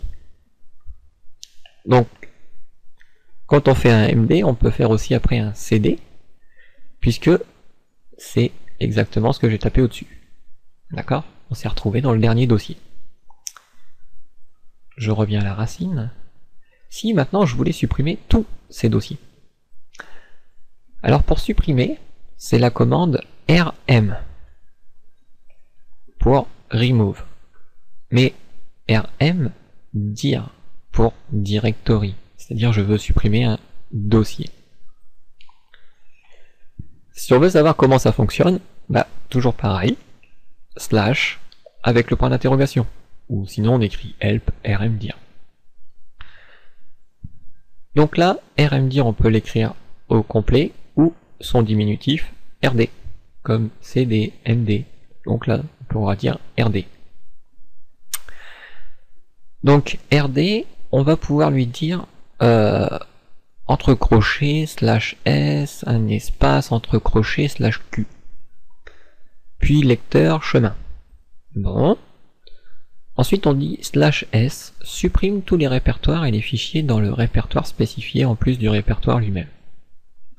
Utilisé pour supprimer une arborescence. Slash q, mode silencieux, ne demande pas de confirmation pour supprimer une arborescence de répertoire avec s. Donc si on essayait de taper comme ça normalement, par exemple, comme on faisait les CD et les trucs, rm, d'accord, A. Là on me dit que c'est pas rm, c'est rd. rd, A. On me dit le répertoire n'est pas vide. Et oui. En fait, ça fonctionne. Par exemple, si je fais md pour créer un dossier qui va s'appeler R. Donc dans S, on va avoir un dossier qui s'appelle R. Et que je fais ici rd pour supprimer R, d'accord? Bah là, il n'y a pas de problème. Il me supprime R. R pour bonne raison, parce qu'il contenait rien. D'accord? Il était vide. Donc, et il y a la même chose qui se passe, c'est comme quand on est dans l'explorateur et qu'on veut supprimer un fichier qui est ouvert. On peut pas. D'accord? Vous allez comprendre justement pourquoi vous pouvez pas. Si je crée, donc je vais refaire un md, make dir r, ok. Je vais faire un autre md dans R, donc R, je vais créer S, voilà. Donc ici, dans R, il y a un S.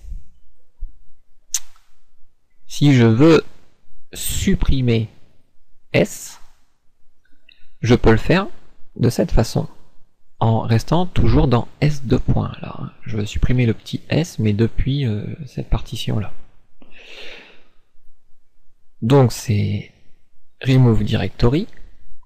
Si j'essaye de faire ça avec S, bien sûr ça ne marche pas parce qu'il n'y a pas de S à cet endroit-là. Il n'y a pas de dossier qui s'appelle S dans le machin S. Donc pour supprimer S, il faudrait que je rentre dans R. Donc ça voudrait dire de faire RD, R puis S, et là le RD supprimerait le S, pas le R, juste le S qui est dans R. Si je regarde dans R, effectivement, j'ai plus de S. Je vais recréer ce S dans R. Donc, MD, R, S. Et que maintenant, je vais aller dans ce S. Donc, je prends la commande d'avant, j'ai juste à changer le M par un C, et hop, je suis dans S. Et ici, j'ai envie de supprimer S. Ah, je devrais taper R, D, S. Et voilà pourquoi on ne peut pas supprimer un répertoire quand il est ouvert. Puisque S n'est pas dedans. D'accord? Si je regarde dans S, il n'y a pas de S, puisque je suis dans S. Donc je ne peux pas supprimer S de le point de vue que je suis dans S. Donc ça veut dire que quand le dossier il est ouvert, c'est ce qui est ce cas-là, puisque je suis dedans, donc il est ouvert. Quand il est ouvert, on ne peut pas fermer l'élément. Voilà, c'est pour ça que quand je fais ça, ça ne marche pas. Parce que il est ouvert. On est d'accord. Donc pour supprimer S, il faudrait que je sois un dossier en arrière. C'est-à-dire que dans R, il y a S. Et effectivement, maintenant si je fais RDS, ça fonctionne. Voyons voir maintenant pour le cas du ABC trucmuche. Alors même principe, j'essaie de supprimer R alors que je suis là. CD et RDR, hop, voilà, plus de R. Donc on a A, B, C et D. Donc imaginons qu'on veut supprimer tout le monde. Je vais refaire un petit peu de vide. CLS. CLS. Voilà. Je vais redemander de l'aide sur la commande RD qu'on a vu tout à l'heure. Et cette fois-ci, je vais utiliser ce qu'il me raconte. C'est-à-dire /s. Mais si je fais comme il me dit, vous allez voir que c'est un peu bizarre. Donc RD. Et je devrais créer un crochet, mettre /s, créer un crochet, puis dire que je veux supprimer A. A et tout son contenu. Hein, puisque normalement ça supprime tous les répertoires et tout. On me dit le format du paramètre est incorrect. En fait, ce qu'il faut comprendre ici, les crochets, c'est surtout le truc qu'il faut bien comprendre dans le DOS. Quand il met des crochets, ça veut dire que vous n'avez pas à les mettre. S'il les met, lui, c'est simplement pour pas que quand il affiche rd/s, il exécute la commande. C'est ce qu'on appelle un commentaire, tout bonnement. Donc vous, quand vous devez taper des commandes, et qu'il y a des éléments entre crochets, par contre s'il y a des espaces entre ces crochets, ça veut dire qu'il doit y avoir un espace entre la commande et l'option. Ce qui est entre les crochets, c'est ce qu'on appelle des options. Ainsi, si je voudrais taper cette commande là haut, en fait, en réalité, je devrais taper RD, comme il me le dit, faire un espace, d'accord, taper /s comme option, comme il me le dit en dessous, les options, /s. Donc ici, minuscule, majuscule, il n'y a pas d'importance. Dans toute la bonne raison, c'est parce qu'en fait, comme il n'y a pas de S, il n'y en a pas un qui est en majuscule et une autre option qui serait un S minuscule, il n'y a pas de différence. Mais sinon, des fois, vous devez faire attention à ça. Donc ici, je le mets en minuscule, mais pour que ce soit clair, hein, pour tout le monde, je vais le mettre en majuscule. Voilà. Après, je pourrais dire Q. Je pourrais en même temps dire cette option. Hein. Mais bon, je vais pas dire cette option, et je vais dire bah qu'est-ce que je veux supprimer. Le A. Alors je vais en faire une copie. Je sais pas si ça va vraiment marcher. Non, ça marchera pas. Bon, c'est pas grave. Je vais le supprimer. Donc c'est la même commande qu'en haut, sauf qu'il faut jamais taper les crochets, tout bonnement. Et là, on me pose une question. Êtes-vous vraiment sûr de vouloir supprimer A? O pour oui, N pour non. Moi, je vais lui dire oui. Et hop, A et tout son contenu, même si ses contenus étaient vides, ont été supprimés. D'accord? Donc, je vais recréer ce A en me baladant dans l'historique, comme vous voyez. Donc, CD. Donc, je vais prendre cette commande-là, je vais juste changer le C par un M pour créer tous les dossiers. Voilà. Donc je retrouve A, B, C, tout le reste. Hein. Bien d'accord. Je remets la commande, la toute dernière que j'avais tapée. Donc celle-ci, RD grand S à / grand S petit a. Donc RD, supprimer un répertoire, avec l'option S, c'est-à-dire supprime tous les répertoires et fichiers dans ce répertoire, et A correspond ici à pas lecteur de points, puisque lecteur de points correspond au S de points. Et le chemin, bah, par défaut, il prend le dossier courant. Donc le chemin, c'est /A. Vous voyez, dossier courant, c'est /. Ça, c'est le lecteur. Et le slash représente le chemin. C'est pour ça que quand on faisait CD/, on se retrouvait à la base. Donc, par contre, moi je le veux en mode silencieux. Vous vous rappelez qui m'a posé la question? Êtes-vous sûr? Bon, en fait, pour pas voir la question, on devrait dire /Q. Puis, qu'est-ce que je veux supprimer? Le dossier A.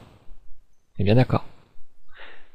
Qu'en est-il, puisqu'on a vu que si je me trouve ici dans le dossier A, et que j'essaye de supprimer ici le dossier A, il veut pas, d'accord, parce qu'il est ouvert là-dedans. Mais qu'en est-il si par exemple je me trouve, je sais pas, dans B, d'accord, et qu'ici j'essaye de supprimer A et tout son contenu?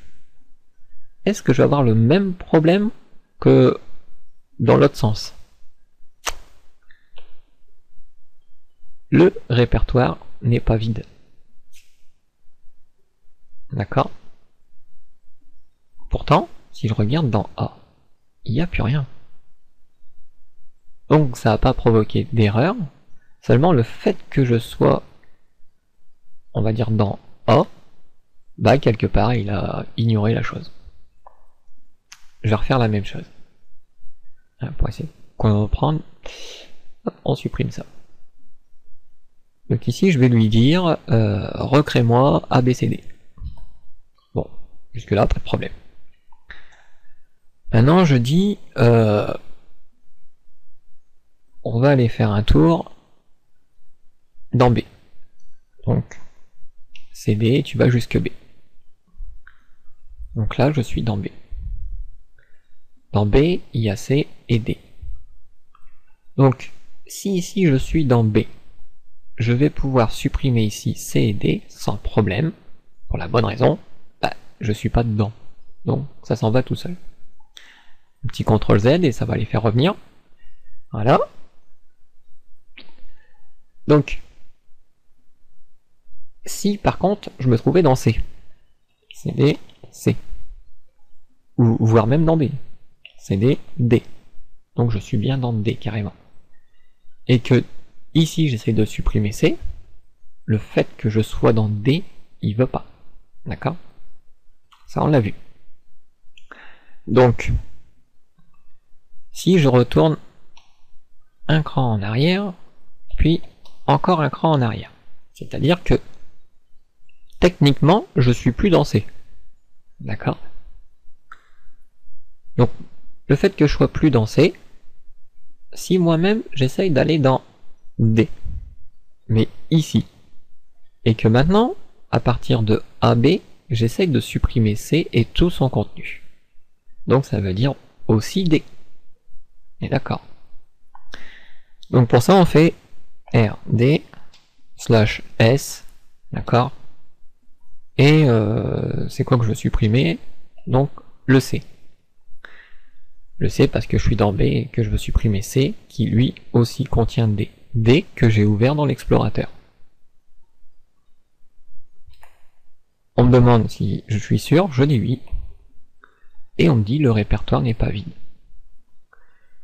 Donc on voit que quand c'est ouvert dans l'explorateur, ça ne supprime pas le dossier dans lequel on est, en fait. Pourtant j'étais dans D, d'accord? Mais j'ai voulu supprimer C, D ça n'a pas posé de problème, mais C, lui, le fait qu'il soit ouvert, il le considère comme pas vide. Alors dans C, je vais recréer un D, vraiment. Et on va voir directement ce qui se passe. C'est-à-dire que je vais aller dans un cran C, puis dans C, je vais aller dans D. Donc je suis dans D, des deux côtés. D'accord? Donc ici je peux pas supprimer D, puisque j'y suis dedans. Je retourne un cran en arrière. Ça veut dire que dans la console, je suis plus dans D. Par contre, dans l'affichage, je suis dans D. Et j'ai qu'un dossier à supprimer, donc RD. Hein? Et qu'est-ce que je veux supprimer? Le dossier D. Dossier D qui est ouvert. Et on voit que l'explorateur ne bronche pas. Donc, il y a certains cas où tous les éléments vont se supprimer. Parfois, ça dépend si vous les avez ouverts ou pas. D'accord? Donc comme on avait vu dans le cas où on avait créé ABCD et qu'on avait voulu supprimer D alors qu'on était dans C, il n'a pas voulu supprimer C. Mais le reste, le D, ou s'il y en avait d'autres dans D, il les aurait supprimés. Bon. Par contre, si on utilise RM, il supprimera le dossier qui reste, c'est-à-dire le C, même si je suis dedans. Hein?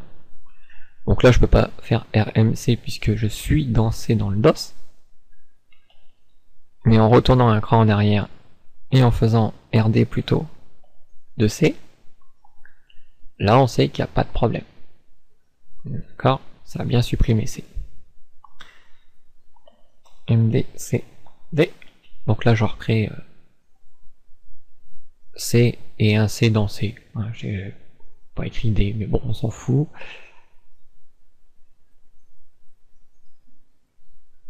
Donc rappelez-vous que si vous supprimez tout le contenu, c'est-à-dire que là je vais venir supprimer B ici avec l'option S, ok, et normalement ça va supprimer B, C et C. D'accord? Mais je suis dans A.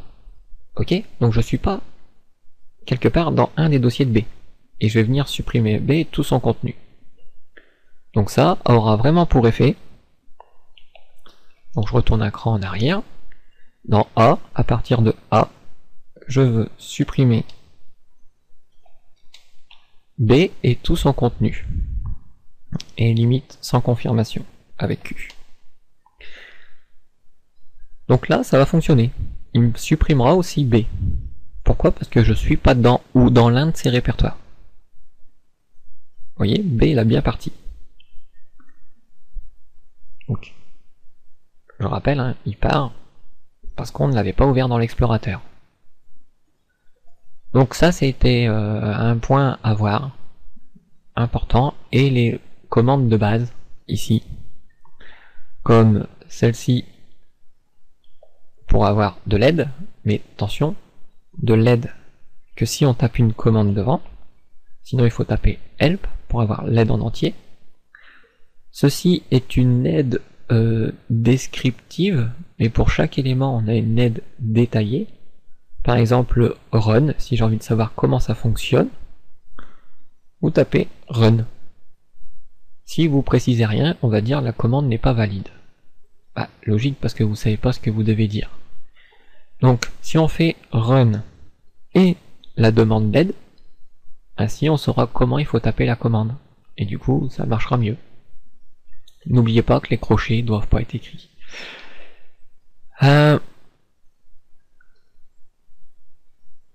Ou vous pouvez faire l'inverse, hein, c'est-à-dire help run. Ça vous affiche exactement la même chose. CLS qui permet d'effacer l'écran, d'accord. Donc MD pour make directory, d'accord, mkdir pour créer un dossier, RD pour remove directory, donc rmdir donc pour supprimer un dossier, CD pour chdir ou change directory, changer de dossier, d'accord. Ça c'est vraiment la base de chez base. Ensuite, point, on représente le dossier en cours, d'accord. Donc quand je fais cd point, ça reste là où je suis. Par contre le point, lui, me ramène un élément en arrière. Pour aller de dossier en dossier, il faut que je tape CD, puis un chemin au complet. Soit je démarre de la racine, ce chemin, soit depuis un dossier qui existerait, depuis S par exemple, donc dossier serveur qui existerait. Je peux enchaîner les dossiers avec des anti-slash, ainsi je peux directement me retrouver dans un dossier. À tout moment je peux taper dir, là où je me trouve, pour savoir qu'est-ce qu'il y a dedans et comment je peux me déplacer. Typiquement là je vois que dans S2. J'ai un dossier A qui est ouvert. Je pourrais faire rm A. rd plutôt A. Voilà. Et ça me ferme le A. Comme vous avez vu à côté. Attention à l'inverse. C'est-à-dire si je crée A, donc md A, que là-dedans j'y suis pas, que je vais dans A plutôt, cd A donc, et qu'ici j'essaye de supprimer A, cela ne marchera pas. D'accord?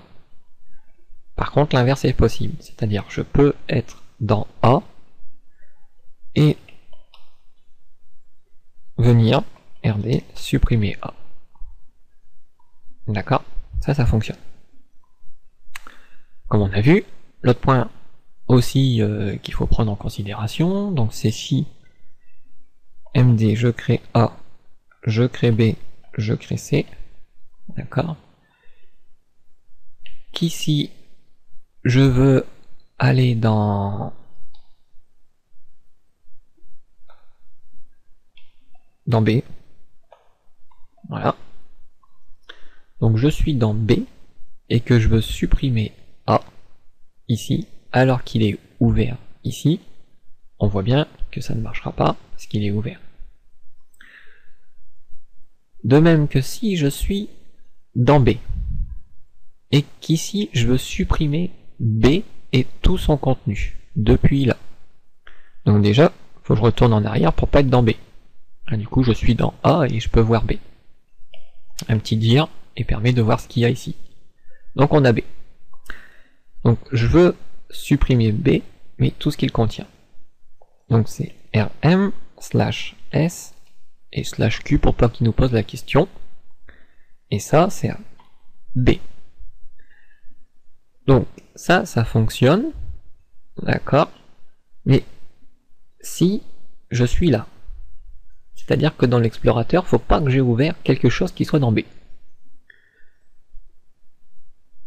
D'accord? Parce que si j'ouvre quelque chose qui est dans B, ça va supprimer tout ce qu'il y a dans B, mais pas B. Donc, techniquement, je rentre dans B, ici. Dans B, on sait qu'il y a C. Si je viens ici exécuter la commande, d'accord? Et c'est pas rm, c'est rd. Parce que c'est rmdir en fait. Donc là, il m'a supprimé B. Parce que je devais pas être assez bien dedans apparemment. Mais normalement, il aurait laissé B comme on l'a vu tout à l'heure. Je peux essayer de le refaire. Donc à partir de A, MD, B, puis C, puis D, hop. Donc ça me recrée B, C et D à l'intérieur. Que je me mets dans C, et qu'ici je vais venir supprimer B. D'accord, donc je viens supprimer B, mais techniquement dans l'affichage, je me retrouve au niveau de C. Et c'est pas RM, ça c'est parce que voilà. On voit qu'il supprime tout, mais pas B. D'accord? On me dit que B il est pas vide. Bon. Ceci aurait bien fonctionné, hein, simplement, si je me trouvais pas dedans. Comme un petit peu dans l'autre sens, quoi. C'est-à-dire que je les recrée. Voilà. Je remets la commande rd pour supprimer B, mais que je suis pas dans B. Alors il me supprime bien tout. Voilà. Qu'est-ce qu'on a vu d'autre? La redirection. Alors la redirection, bah, c'est ce signe qu'on a vu. D'accord? Donc je vais faire des espaces pour que vous le voyez bien, mais c'est ce signe. Qui veut dire ce qui va être à droite, là, va être envoyé à ce qui va être à... Non, ce qui est à gauche va être envoyé à ce qui est à droite. Voilà. Généralement, on redirige cette information quand il faut enchaîner certaines commandes, et il y a encore d'autres techniques pour ça, ou quand on veut envoyer le résultat dans un fichier de texte. Imaginez, j'ai envie de savoir ce qu'il y a dans serveur, le S2. Ou voire même on va faire un truc qu'on connaît bien, c'est-à-dire qu'on va recréer tous nos dossiers, donc A, B, C, D, d'accord? Je reviens dans S, et je fais dire. Dire, ici, me dit tout ce qu'il y a, d'accord? Donc si je fais CD A, puis à partir de A, je demande dire, il va me dire qu'il y a B. Ok? Je vais revenir en arrière. Donc le point. Du coup, je reviens dans S. Si ici, je lui demandais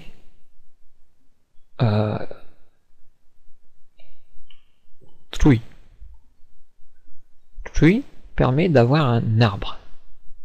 Mais ce tree, si je l'exécute de là, il va me lister tout. Or, moi, ce qui va m'intéresser, c'est depuis A. Donc pour ça, je vais faire CDA. Je vais me rendre dans A, et maintenant, je fais tree. Et voilà ce qu'il me dit.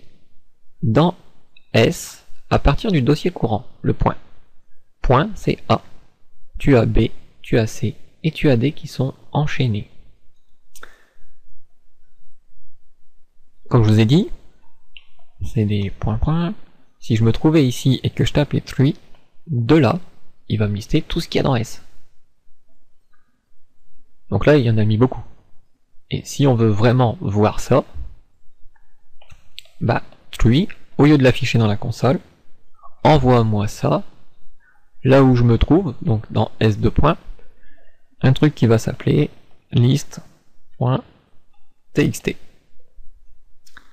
Du coup, j'ai plus qu'à aller regarder dans S2. list.txt, qui est ici. Si je regarde son contenu, on se dit waouh, c'est terrible. On va l'ouvrir avec WordPad. Et là, on voit que le contenu est toujours pareil. On va l'ouvrir avec OpenOffice Writer. Je lui dis Europe occidentale, DOS, comme on l'avait réglé au préalable, quand tout allait bien. Je lui dis OK. Et lui me ressort bien la structure. Donc vous voyez, des fois c'est pratique. Des fois, quand c'est pour afficher les lignes et tout, OpenOffice il est cool. Mais quand il faut afficher du texte avec des tabulations, on a vu que les tabulations n'étaient pas très bien comprises apparemment. Par contre, il est capable de nous rafficher tous les accents et tout, lui. Numéro de série, ce qui n'était pas possible dans le bloc-notes. Donc, voilà, ça donne une petite idée. Ah, si j'avais envie de supprimer ce fichier. Donc, dans S2.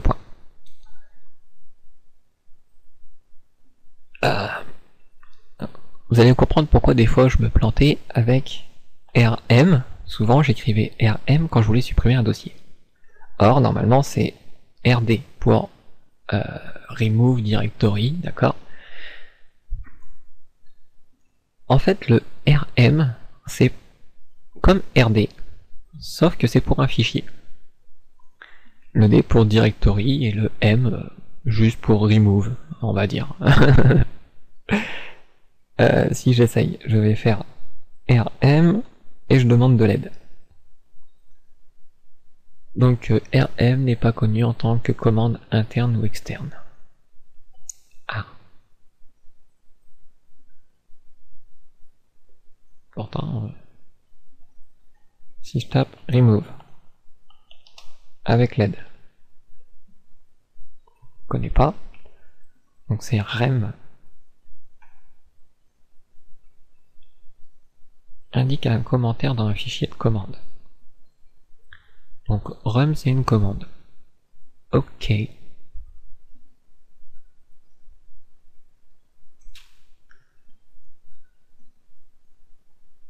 Pour supprimer un fichier.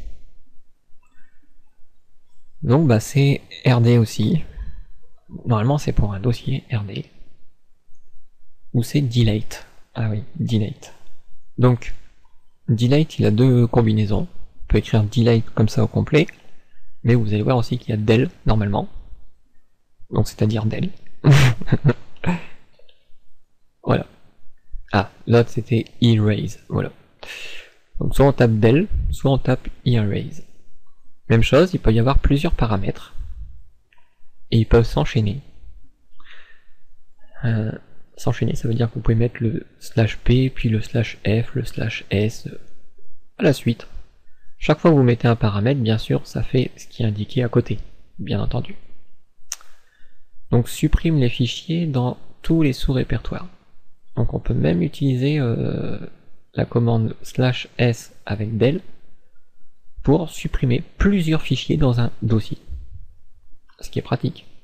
Mais attention, ça ne supprimera pas les dossiers dans les dossiers, les fichiers dans les dossiers, des dossiers, des dossiers. Pour ça, il faut utiliser la commande supprimer le dossier, quoi. Donc ici, si je veux supprimer le fichier list, je vais taper del, soit je spécifie un paramètre ou pas, et au final, je vais finir par non. Ah, on voit une syntaxe assez bizarre ici. Donc si on regarde les autres, là, les crochets, on a déjà compris avec les espaces. Donc maintenant, cette syntaxe qu'on voit là, faut voir qu'il y a un crochet qui s'ouvre et qui se ferme à la fin. Donc entre le nom et le dernier paramètre là, on va taper /a. /a qu'on voit ici. Et il dit, après il y a un crochet qui s'ouvre et un crochet qui se ferme après attribut. D'accord? C'est comme les parenthèses, les crochets, comme en mathématiques. Donc ça veut dire qu'après /a, je vais devoir taper 2 points. Ok? Et après ces 2 points, donc tout va être collé. Vous voyez qu'il n'y a pas d'espace là. Hein? Faites comme si que les crochets n'existaient pas. C'est souvent ce qu'il faut se dire. Comme si qu'ils n'existaient pas les crochets. Donc ça voudrait dire que j'écrirai /a 2 points attribut. Oui, mais si on regarde attribut maintenant, attribut lui-même correspond à des lettres. Ainsi, ici je pourrais écrire /a 2 points, puis R, A, S, ensemble. D'accord? C'est comme les options, je peux soit mettre qu'un seul attribut, mais je peux en mettre plusieurs. Hein, pour en mettre plusieurs, on ne met pas d'espace, d'accord? Faut tout reste collé. D'accord? Et à la fin, on finit par le nom. Donc, del, je veux supprimer quoi? Un fichier qui commence par L. Donc j'utilise la touche de tabulation, liste txt. Parfait, il m'a trouvé mon fichier. Je veux supprimer ça, je valide. Et hop, il est parti. J'ai pas eu de demande de confirmation. Donc si j'aurais voulu une demande de confirmation, j'aurais tapé P. D'accord? Si je fais CTRL Z, donc ça va me redonner mon fichier logiquement, quand ça veut. Non, ça marche bien pour les dossiers, mais ça marche pas bien pour les fichiers. Et puis il n'est pas dedans. Actualisons. Ouais, il a mis autre part lui. Donc c'est pas grave, je vais le recréer vite fait. Tout bonnement, je vais refaire un tree que j'envoie dans liste. Voilà. Et ici, si je voulais une confirmation, donc après del, je dois marquer /p. Donc la syntaxe du A. Donc le A, ça s'écrirait comme ça. /a, 2 points. Puis ici les lettres que je veux, qui m'indiquent. Ou le tiret, comme il me dit. Je peux mettre un tiret. Bref, j'aurais pu écrire par exemple R, H, I. Donc ça veut dire quoi, tout ce charabia? Del supprime, comme option P, Donc demande une confirmation avant de supprimer un fichier. Donc en gros, il va me demander, comme tout à l'heure pour le dossier, si je veux vraiment le supprimer. Puis, /a, donc il doit comporter les attributs, /a, suppression en fonction des attributs. Et quel attribut doit-il comporter? R, fichier en lecture seule. H, fichier caché. I, fichier indexé sans contenu. Voilà. Donc si j'essaye de supprimer liste.txt comme ça marchera pas. Pourquoi? Parce que les options font que ce fichier n'est pas déjà caché. Donc comme il n'est pas caché, je peux pas le supprimer. Donc à cause de l'option H, ici déjà, ça ne peut pas marcher. Si j'enlève le H, toujours pareil. Donc est-ce que ce fichier là, liste.txt, est en lecture seule? Il suffit de regarder. Je vais faire un clic droit sur lui, propriété. Et on voit que caché n'est pas coché, lecture seule n'est pas coché. Et si on regarde plus loin, indexé sans contenu, on avance. Ici, attribut de fichier, on a le fichier peut être archivé, autoriser l'indexation du contenu de ce fichier en plus des propriétés de fichier. Et puis après, on a encore des attributs, compresser le contenu pour libérer l'espace ou chiffrer le contenu. Donc, lecture seule cachée n'est pas coché. Par contre, l'autre oui. Donc ça veut dire que dans cette commande, le R qui dit que fichier est en lecture seule, je peux pas l'utiliser. Parce que mon fichier liste n'est pas en lecture seule. I, il n'a pas voulu, parce que fichier indexé sans contenu. Donc comme mon fichier a du contenu, il est bien indexé, mais il a du contenu. Donc il veut pas. Techniquement, pour vous faire voir ça, je vais créer un fichier bidon. Je vais l'appeler liste, mais avec un S lui. Et je remets la même commande que tout à l'heure, je lui ajoute un S. Donc vous allez voir qu'ici, si je regarde ce liste, lecture seule cachée pas cochée, par contre l'indexation est cochée. Donc ce liste, qui est vide, 0 KO, avec cette commande, va se supprimer. Pas vraiment.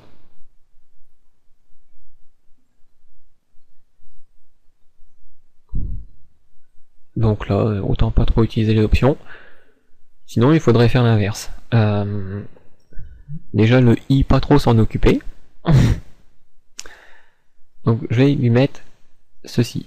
Caché, lecture seule, à lui. Donc il a deux attributs. Donc si j'essaie de supprimer comme ça, directement, liste avec un s, .txt, en demandant une demande de confirmation, ben on me dit pas possible. Pourtant liste.txt directement là il est possible. Mais voyons voir, peut-être que le P nous dérange. Non, en fait c'est pas le P qui dérange. Puisque si je fais del liste.txt, il ne le voit pas. Vraiment il le voit pas. Il le voit pas parce qu'il a un attribut qui dit qu'il est caché. Et à cause de ça, je peux pas le supprimer. Donc c'est pour ça que des fois là c'est utile. Hein, techniquement, je devrais dire /a, 2 points, et l'option qui dit que c'est fichier caché, c'est H. Donc en écrivant ça, il peut fonctionner comme pas, parce qu'il est en lecture seule. Donc comme il est en lecture seule, il dit pas qu'il le trouve pas. Il l'a bien trouvé, il a bien vu que c'était un fichier caché. H pour fichier caché. Mais accès refusé parce qu'il est lecture seule. Donc il va falloir que je lui dise, bah, si je veux le supprimer, il faut que tu précises R en plus. Donc dans H, je rajoute R. Peu importe dans l'ordre où c'est, ça peut être R, H, H, R, s'en fout. Le tout c'est que ça doit être collé. Faut pas qu'il y ait d'espace. Et là, hop, celui-ci qui était caché en lecture seule vient de partir. Bon. Et pour l'histoire de la demande de confirmation, sur P, alors là je vais mettre liste tout court, donc P va me demander si je veux supprimer liste.txt. Je lui dis oui, et puis voilà.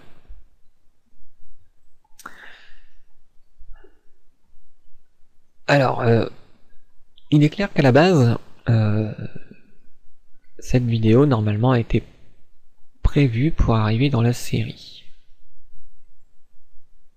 Mais je me rends compte qu'elle va être à part. Finalement, elle va être dans une formation qui va être consacrée au batch. Batch, c'est un langage de programmation qu'on est en train d'étudier, justement. En faisant des CD, des trucs comme ça, vous programmez en fait.